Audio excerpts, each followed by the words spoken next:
Welcome to SKR wisdom YouTube channel. ఈ వీడియోలో మనం అల్లు అర్జున్ని ఎన్ని గంటలకు అరెస్ట్ చేశారు, ఎన్ని గంటలకు అల్లు అర్జున్ గారిని విడుదల చేశారు, అలాగే క్వాస్ పిటిషన్ అంటే ఏంటి, బిఎన్ఎస్ సెక్షన్ 105 అంటే ఏంటో, అలాగే ఇంటీరియం బెయిల్ అంటే ఏంటో ఈ వీడియోలో తెలుసుకుందాం. First of all, Allu Arjun గారిని ఎన్ని గంటలకు అరెస్ట్ చేశారు అంటే ఫ్రైడే ఉదయం 11 గంటలకు ఆయన్ను అరెస్ట్ చేయడం జరిగింది. అలాగే అల్లు అర్జున్ గారిని ఎన్ని గంటలకు విడుదల చేశారు, శనివారం ఉదయం 6:45 అల్లు అర్జున్ గారిని విడుదల చేయడం జరిగింది. అలాగే క్వాస్ పిటిషన్ అంటే ఏంటి?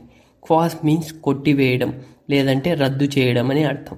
క్వాస్ పిటిషన్ ఎందుకు వేస్తారు అంటే, ఆ కేసులో నాకు ఎటువంటి సంబంధం లేదు అని, నా పేరు డిలీట్ చేయమని చెప్పడానికి క్వాస్ పిటిషన్ అనేది ఫైల్ చేస్తారు.